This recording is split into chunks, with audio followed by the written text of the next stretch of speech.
Okay, so let's make a start. So welcome everybody. My name's Sean Gibb. I'm the Events and Marketing Manager here at Pro Manchester. So welcome to today's event. It is the future of work and business in a post-lockdown world. Who will the winners be? It's hosted by Pro Manchester's Future Pro Committee. Today's speakers are the events chaired by Laura Gillen, Senior Associate at Hall Brown, Dwayne Cormel, Director at Realm Recruit, Ross Markham, Consultant at Deloitte, and Sam Booth, the Chief Executive of Pro Manchester.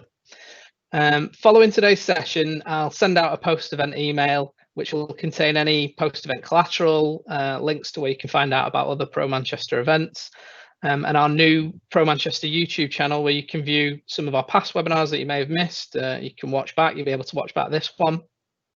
So hit subscribe and then you can stay up to date with that.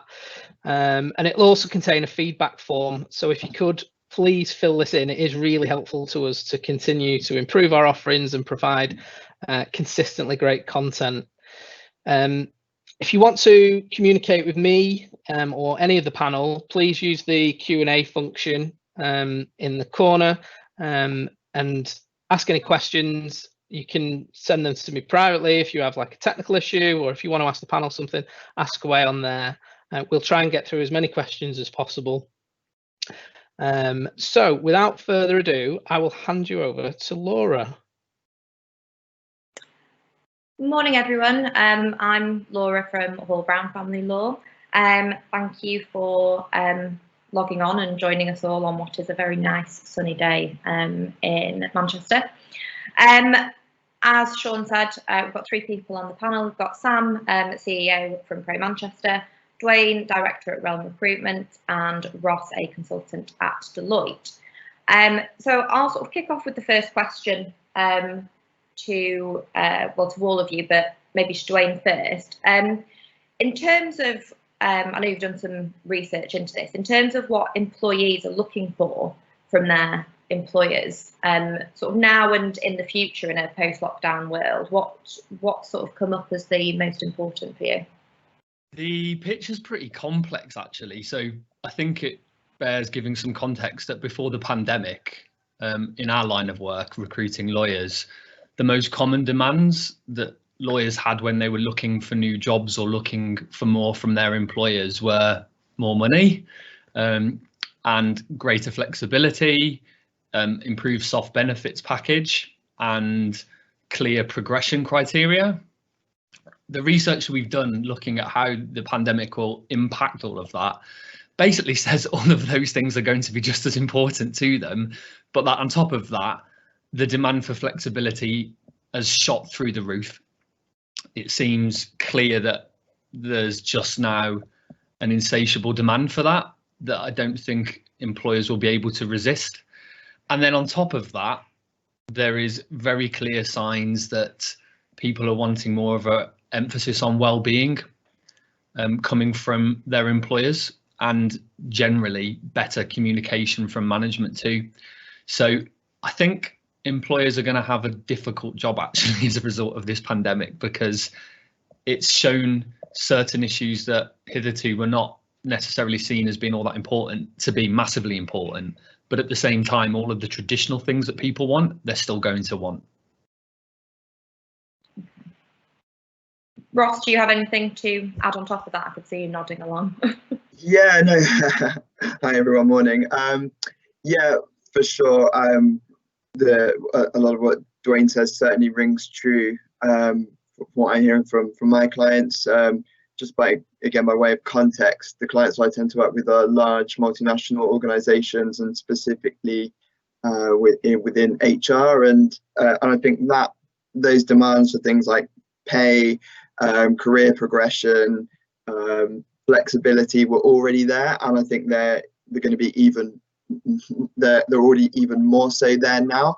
And I think there's a couple of other things to add as well. In the kind of the short term, employees will want just as Dwayne said, wellness, health, well-being to be at the center kind of their return to work strategy. And that's things, from everything from PPE, at work to some sort of rota system for how they get back to work. And then in the longer term, there's the kind of the trends that were already happening, and I think will happen at an even more accelerated rate because of COVID. Is a demand from employees to employers that they should facilitate and enable and support a more flexible, a more differentiated career path. I think it's going to be something that was already on the cards anyway, with kind of technology displacing or augmenting or replacing a lot of the tasks that employees used to do. And now employees, I think, are starting to realize this, and COVID has accelerated this trend even more, that they need to kind of have now that agility muscle flexed at every opportunity, and employers need to be able to support that through learning development, through training, through offering opportunities and projects outside of their day job, so that employees can not just become experts in one field, but cross-functional experts across the organization, so that they're able to sort of cope with and navigate the disruption of technology in the future.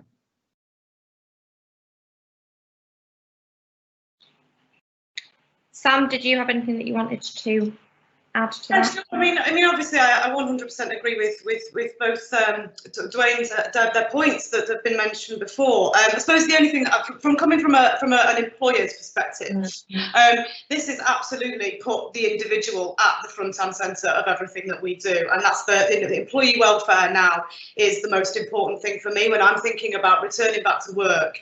And it's accelerated that, and looking at those flexible options. We've now become more and more, so much more aware of how we can really manage a work-life balance and how we can actually be just as productive, but without having to do the commuting or the long distance travel, and we can spend more time with our families.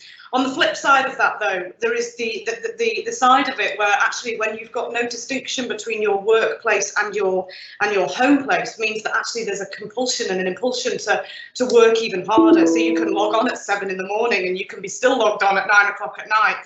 So it's really important that the employers are really making sure that they manage that and look after their teams and ensure that their teams are taking, the people are taking their regular breaks and looking after themselves and not, burning out essentially, because that's just not sustainable. So, I always err on the side. I'm always the positive side as opposed to the negative.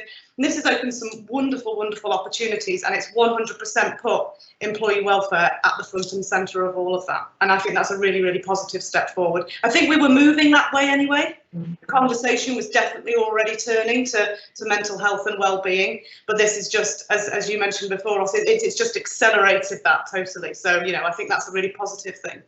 Yeah. Do you think that we've sort of entered a new realm in terms of how workforces are going to work, where rather than everything sort of coming from the top down in terms of leadership, a lot is now going to be driven by what the employees want, both in being able to sort of attract new talent and retain the good talent that you've got? Maybe to Dwayne first. I think actually that question is a lot more complex than it maybe sounds on the face of it. I think, going back to my first answer, what that shows is there's absolutely more of a voice from employees for change and more of a demand for things. But I'm not necessarily sure whether or not that now means that they are the ones that are going to be, in all cases, driving business decisions, because actually I still think what our research showed is that employees are looking for direction and clear communication about the travel of the business and whether it's moving in a positive direction. Even just communication to say nothing's happening right now, they're still yearning for that. And to me, that suggests at least that employees are still going to be wanting kind of key decisions to come top down and for their employers to be driving things forward. However, I think they still will be looking for kind of just a little bit more freedom and flexibility.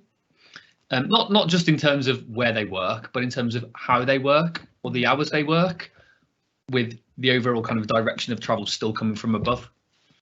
Yeah. No, agreed. I definitely think there's a role for setting the agenda from above. But then I do think even before COVID, there was I was seeing with clients more and more them having to facilitate greater flexibility that is kind of demanded by employees. So whether that's, for example, because of where the skills are located, being not in necessarily a location where the company itself is set up, and having to accommodate the employees' requirements because actually that skill was so in demand and so scarce in the location where they're at, so they have to kind of facilitate the living requirements of employees. So we were seeing that, for example, with an organization that wanted to headquartered in San Francisco, but the data scientists they needed were located in Brazil. Bizarrely enough, you couldn't get the data scientists needed in San Francisco, and they had to kind of accommodate them staying in Brazil. And I think we will see more and more of that. It's kind of, COVID has made a fallacy of the need to be physically located in one place, and so employees' demand for flexibility will be given greater attention now, I think, than it was even before. I suppose just jumping back in, if I come at that more directly from a recruitment perspective, that's always been driven by supply and demand, and any given employer brand, all the things that make up its offering to employees has always been driven by their current staff and the demands of the workforce, more broadly. If it weren't, then they'd have difficulty keeping staff happy and engaged and attracting them. I suppose what this will do, though, is it just makes certain issues more acute, and it forces employers to look at some issues a little bit more seriously and more deeper than they perhaps otherwise might have done, like the flexibility stuff and the well-being piece. It's about sort of striking a fine balance, isn't it? Because at the end of the day, as an employer or as an employee, you want guidance and you want security. And that's absolutely, and that will always remain, and that always will come from your leaders. That's where it must come from. But at the same time, we're now in a world where we can be much more adaptive, and we can be more flexible, and we can look at the individual needs of each of those employees, and we can create a working environment and culture that suits their needs as well. And I know we want to talk about the culture side of thing going forward anyway, but it is vitally important, and especially when you're looking at Dwayne's point about the sort of the recruitment, creating that right business environment and that right culture that you'll attract the best talent that's out there. You've all talked about mental health and well-being being important, which it absolutely is. And before this pandemic, I think there was a lot more conversation happening about mental health and how that can be supported in the workplace. In a sort of post-lockdown world where people have worked at home remotely for sort of 12, 14 weeks, and moving forward where there's likely to be a bit of a hybrid of people being in the office but perhaps being at home a lot more than they were previously. How difficult do you think it's going to be, and what can people do to try and make sure that the mental health of their employees and colleagues are sort of protected and safeguarded? Because it's much more difficult, I think, to sort of gauge how somebody is doing when you're having a telephone call a couple of times a week or a Zoom call than it is if you're sort of in the office together day after day. You sort of pick up on things much more easily when you're seeing people. Sam, shall I go to you first? Sure. I mean, the point here is communication is key, isn't it? It's about having that regular contact with everybody within the organisation and providing an environment where they feel safe to be able to come forward and talk about any of their insecurities or any issues that might be cropping up, and whether that's just having to balance with working with the kids in the room and having to do some homeschooling, or whether that's actually you've been completely isolated on your own for the past sort of 12, 14 weeks and you're desperate to get out there and see people. So again, like I say, it all comes down to that communication piece, which is absolutely vital, and using platforms such as this, whether it be Teams Teams, whether it be Zoom, or whether it's, you know, WhatsApp, regular phone calls, just making sure that you've always got open lines of communication at all times with each of your employees, I think is absolutely vital here. I'd echo that. I just want to share my screen if I can to show some results of the survey that we did. I hope everyone can see that now. There's two graphs here on the left, and at the most simplest, what they show is that employers that we surveyed generally think they're doing okay as far as looking after the well-being of their staff is concerned. But then actually employees are telling us that actually it isn't such a rosy picture. The reason I share that is because I suppose I'd answer this question both with my employer's hat on, but also from the perspective of what I do for a living, recruit.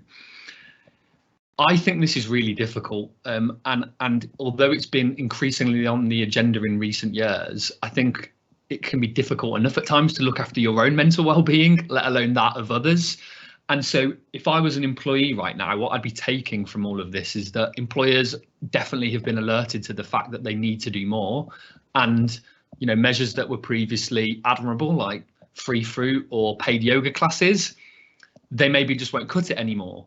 But I'd be trying to engage my employers proactively in discussions about well-being initiatives and measures, because I think actually it's a two-way thing, and employees should rightfully be optimistic that this is going in a positive direction.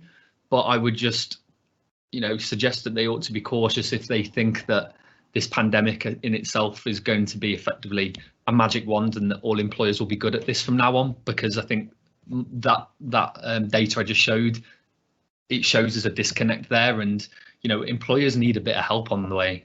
Yeah, I couldn't agree with that more. I mean, at the end of the day, we're all still learning.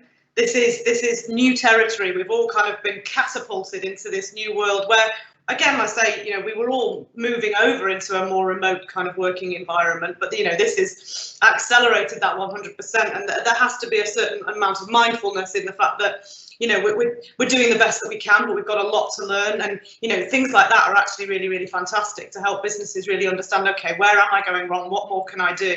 And making sure that they sort of stay on top of that. I think that's absolutely vital. We've still got a long way to go and a lot to learn. Yeah, I think, again, would echo both what Sam and Dwayne have said, and to call out kind of two examples where I think my employer Deloitte have actually done a really good job in this respect is it is just setting examples from the CEO level down. So from kind of messaging from our CEOs always kind of includes, you know, a messaging around how he himself has suffered with his mental health during this crisis, how it's affected him, and that I think just sets the tone for everyone else to say, you know, it's okay to be anxious, scared about all this.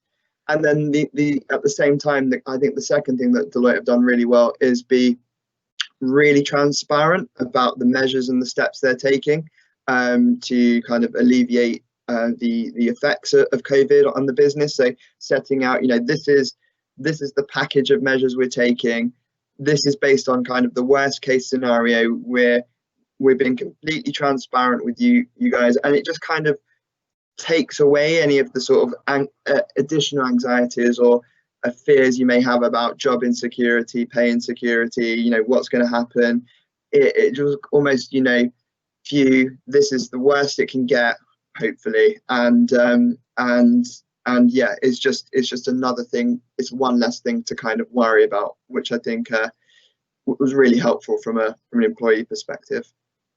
Before we move on, I can see there's a question that's popped up in the Q&A asking, you know, with more flexible working and people being isolated at home, will employers have more of a well-being duty of care outside of working hours? I think that ties directly into this. I mean, my view is that an employer's duty of care to their employees is the same now as it ever was before, because your well-being at home is your well-being at work. The two things are interconnected, in my view. And so personally, I don't think the employer's duty of care has changed. Maybe that's a slightly rose-tinted view, I don't know. But I'd echo points that Ross and Sam have made, that communication is key. And you know, I made the point about, you know, the bowl of fruit or the yoga classes, you know, all of that is admirable, and I'm not downplaying it. But actually, I think the most effective thing, you know, is free, and it's just communication. It's doing as the, you know, the head honcho at Deloitte does, talks openly about their experience. And that, to me, kind of sets a tone throughout a business that makes everyone feel empowered to talk about it more. And I think that's, you know, that's the key, really. Yeah, absolutely. Like I said, when I mentioned before, it's about creating that safe environment where people feel like they can come forward.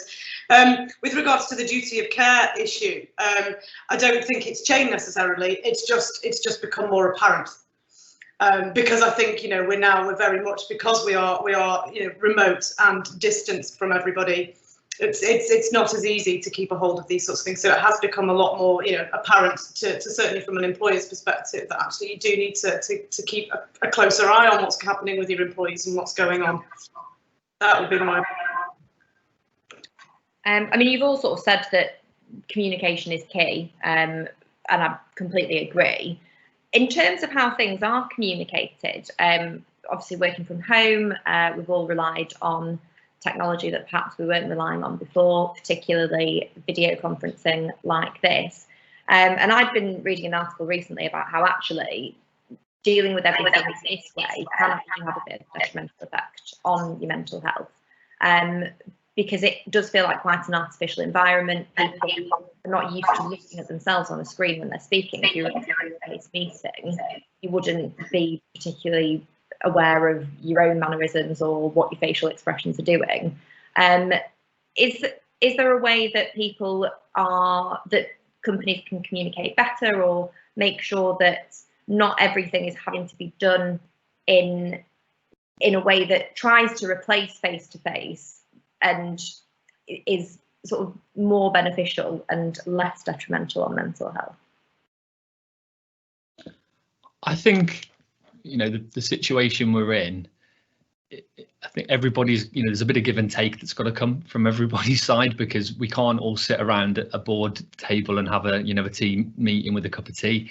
And I think the large part employers that have tried to adopt video technology to communicate with their teams have probably done so in good faith. But actually, to me, that problem of some people not being comfortable with it for, you know, legitimate reasons, there's a fairly simple answer, I think, and that's for employers to tell them you don't have to have your video on. you can dial in just as you would a telephone conference call without the video element to it, but be communicating clearly why it is that they've opted for the video technology, and that's because they're just trying to replicate some sort of you know, face-to-face interaction, because there's so much in, you know, non-verbal cues and body language that you miss out on from just doing a phone call. Yeah. No, would agree with that. And yeah, again, yeah, I kind of take my cues from with the clients I work with. Some clients like video face-to-face conferencing, and others don't. So there's no hard and fast rule. It's I think it's got to be personal to kind of the interaction you want and the people you're talking with want. So yeah, I completely echo Dwayne's point. Yeah, it can't just be one size fits all. And from an employer's perspective as well, ask the question.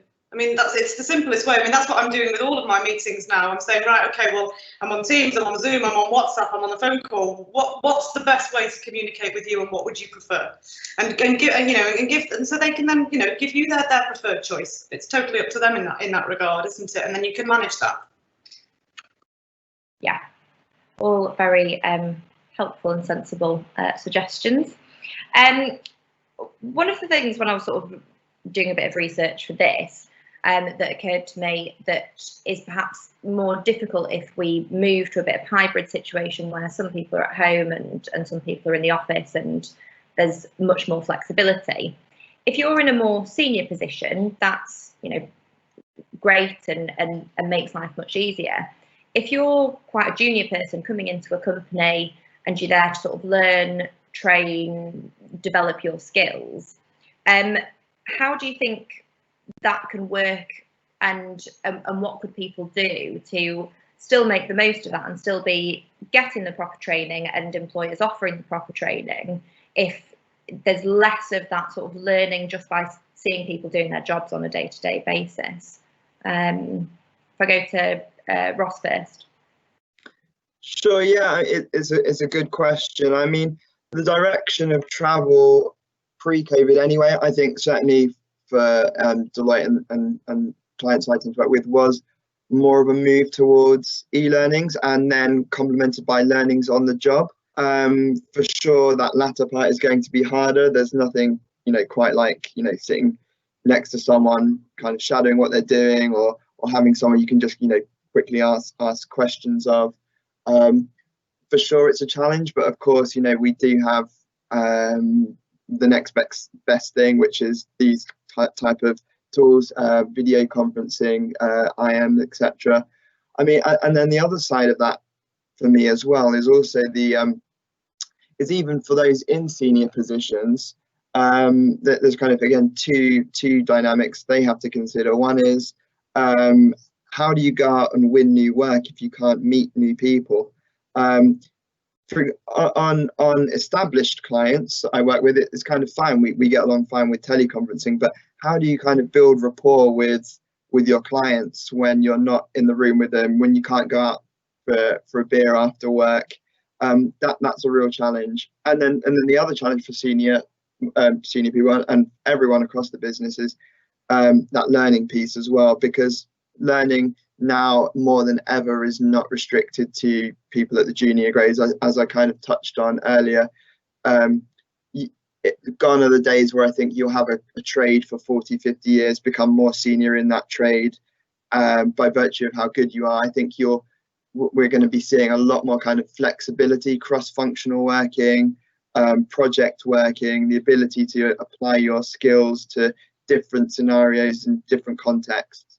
And so learning is a kind of now a thing for life, not just for when you're in your 20s. I think part of it is setting expectations.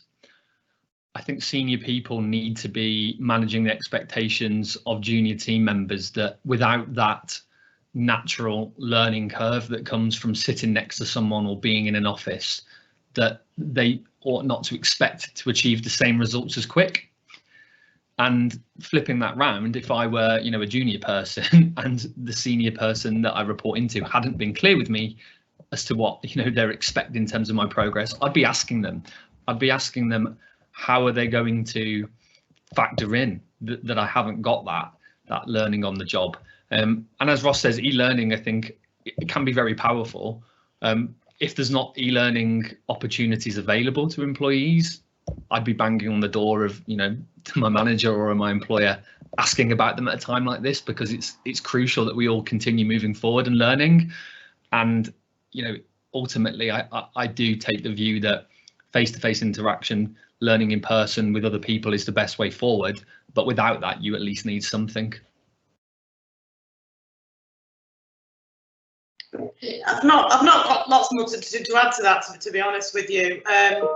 Other than obviously we must remember that, as of yesterday, hopefully we're starting to get into an environment where maybe we can start actually getting back together as well. So we don't forget that this isn't a permanent fixture for us all. We will start to move back to a world where we can start getting back together, as long as that is done safely and in the right environment and people are comfortable with it, and all of those things are considered before any of that does happen.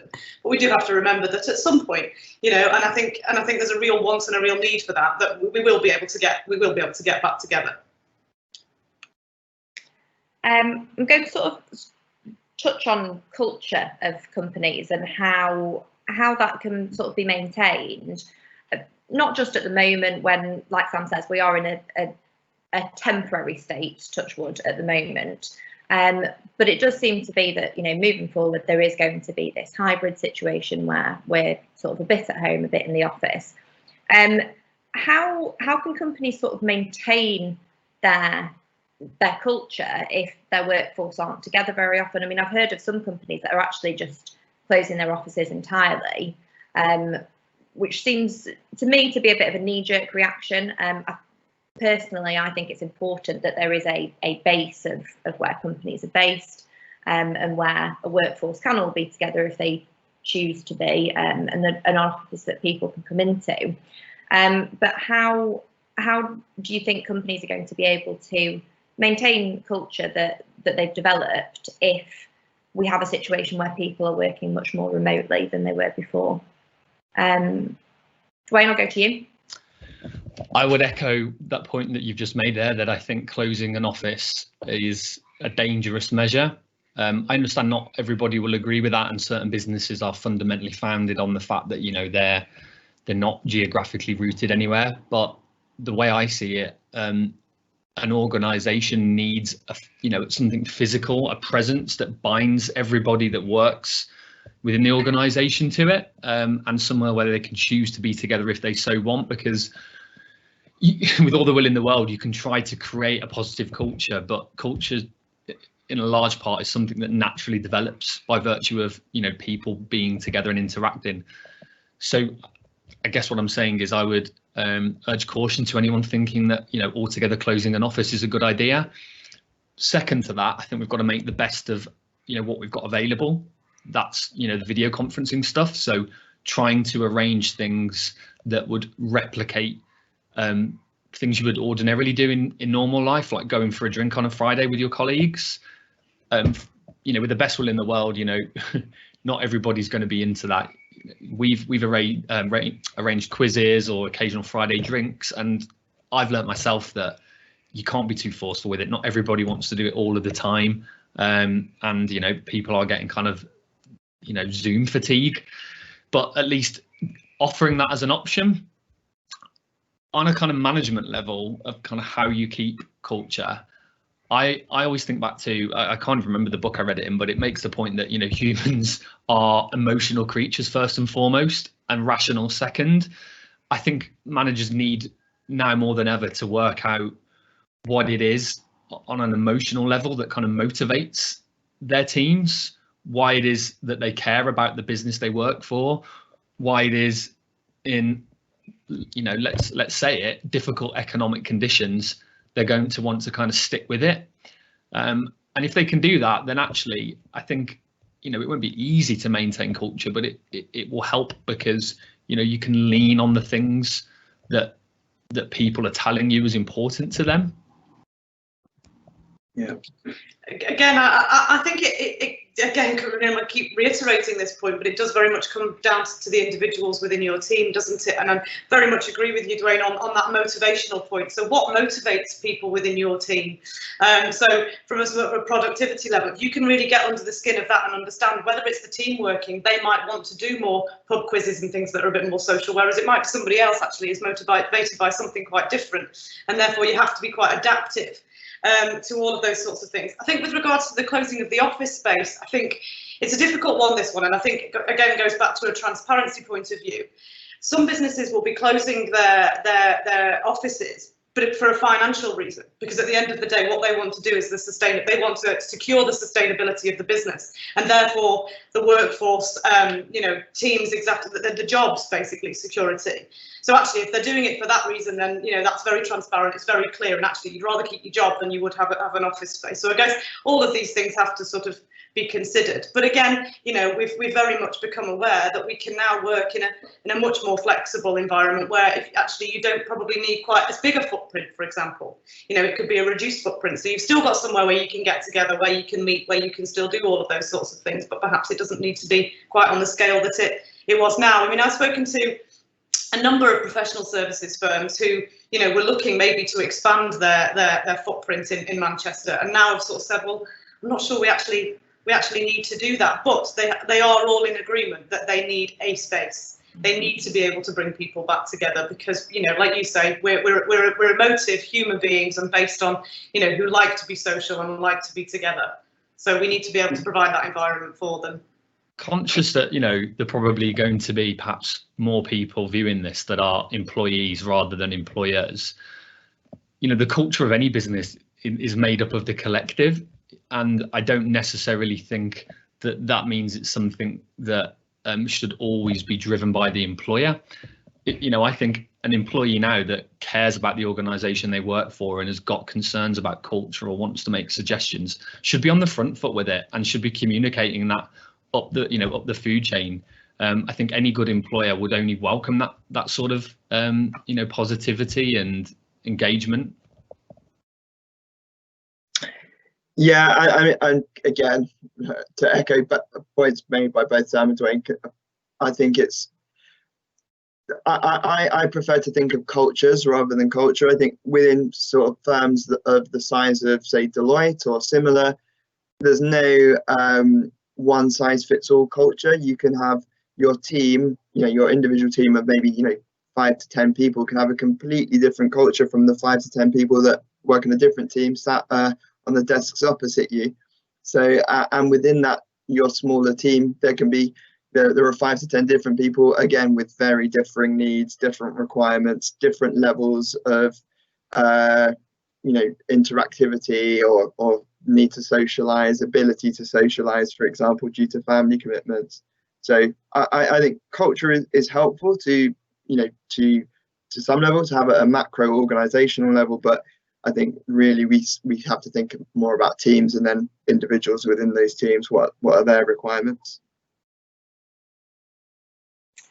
Great. There are a couple of questions that have come in that I'll just read out. One of them, do you feel some roles will be redundant due to the automation which has been accelerated from COVID?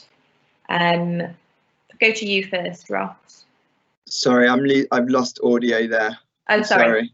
Sorry, the question that's come in says, do you feel some roles will be redundant due to automation which has been accelerated from COVID? I think the trend of even again pre-COVID was that technology was in some respects both complementing, augmenting roles performed by humans today, and to some extent replacing, and that's and the extent to which those different dynamics are happening depends on your industry and your location and a whole range of factors. And this has kind of been a perennial question since the dawn of machines, really, 400 years. There's always been a fear that machines would replace humans, and every generation has kind of wrestled with this, and the trend has always been actually that machines have actually complemented humans and have actually created more opportunities. They've actually had the effect of enlarging the sort of economic pie that we're all able to enjoy, which is great. The thing that's different about what's happening today is the extent to which now machines and technology can do things we previously thought it couldn't. So we previously kind of thought that if you could kind of describe what you did in a process, and then you could write instructions for a machine to perform that. So it tended to be things that data processing, data gathering, any sort of repetitive manual labor. But actually, we're starting to see that machines can do things that aren't necessarily describable. So things like machines can now design buildings or write music or drive a car or diagnose whether a freckle is malign or not. Which before would have been a mixture of a doctor in that last example describing a bit of her knowledge, a bit of her kind of intuition. There's a rule of thumb that she can apply, but actually now machines can do much more than we thought. So it's a complex picture about what will happen in the future. To me, I'm optimistic. I think the trend of machines complementing humans will continue. Humans will have the skills and things that humans can do, like caring, empathizing, strategizing, deciding, essentially, is something that I don't think we machines can or should do in the future.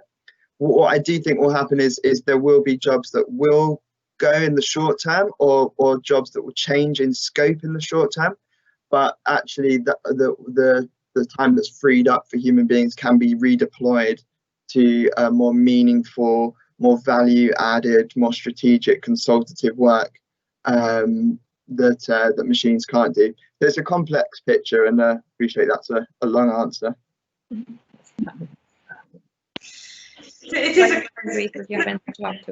yeah, no, it is. You're absolutely right, Ross. Of course, it is very complex. I suppose again, I'm an optimist as well. I always like to look at the positive rather than the negative, and I think this is also a real opportunity for people to reset and reskill, actually. So you could look at what your role is in that organisation, and if your employers are clear about what the direction of that organisation is, this could be a great opportunity to say, well, do you know what, actually, I'd really like to explore this a little bit more, move into this, get some training and development in that particular area. So although potentially, you know, automation could have an effect on redundancy or what have you, it could also open up some amazing opportunities as well for you to develop within that organisation if it's pivoting and moving in a slightly different direction. So actually, it's an exciting time if we're willing to take and look for the opportunities that are available. And obviously, there's a need for the employers, obviously, to be very transparent and honest about what that company is unfolding and looking like in the future as well.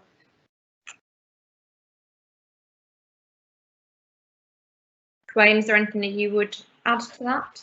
Not especially. I was kind of just mentally nodding along as Ross and Sam were speaking, but you know, I understand that, you know, there's a human cost when we talk about redundancy, but I too am an optimist, and I think whether you're talking about automation or any other sort of fundamental change in an economy, there's always a level of redundancy, but born out of that is usually also a level of opportunity. Yeah. So I'll just sort of round off. I think Ross has got an issue with his audio in any event, so he may have dropped out. But in terms of sort of a final roundup question to everybody, what do you think the future looks like in terms of workspace, workforce, and ultimately who will the winners be out of that? Who are going to be the types of organisations that, you know, really succeed from it, and how can that be achieved? A lot of questions in one. I think, to try and succinctly answer that, flexibility is what comes from this, and therefore I would think that employees will, you know, not so much win, but will gain a lot.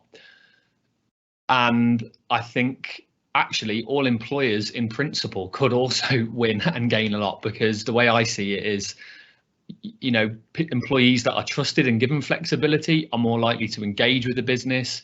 Better engaged employees, I dropped off there, sorry. Happier employees are more productive employees. You know, it's a wonderful cycle. But again, I know that's maybe slightly rose tinted, a little bit optimistic, because, you know, if there's anything the research that we've carried out shows is that change is on its way, positive change, but I don't think all employers are going to implement it at the same speed. So yeah, employees I think will win over time, and the more forward thinking employers will also benefit a great deal from all of this actually too.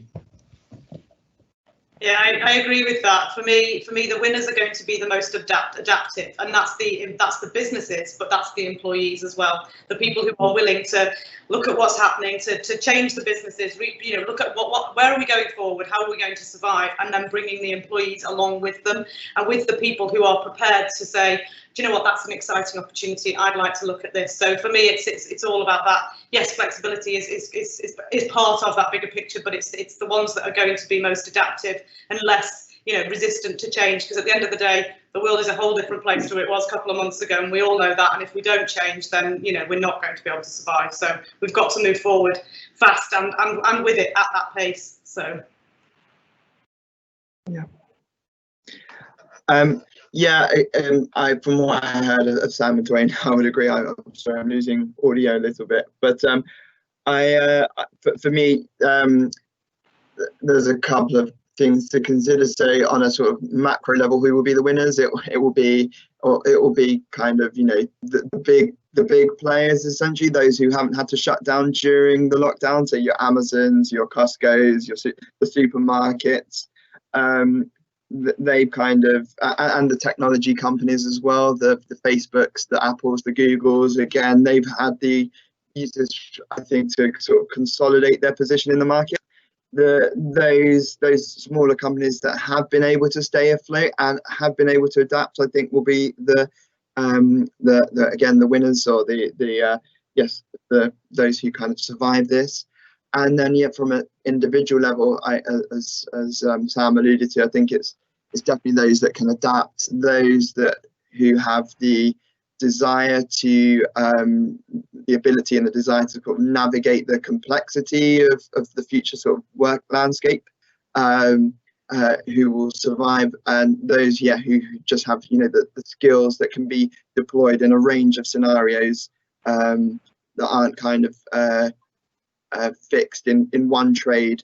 I think that that kind of mentality, that kind of ability will be most valued in the future. Great. Well, thank you so much, everybody, for joining us, and thank you again to Sam, Dwayne and Ross for answering all of the questions today. Thank you. Thank you.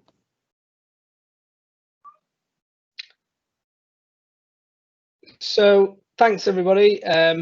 Just to echo what Laura said, really, just to say thank you to everybody for joining us today. I think it's been a really useful and insightful event. So I will send out all of the post-event collateral, as I said at the beginning, and all that's left to say is have a lovely day and try and get outside and enjoy the sunshine.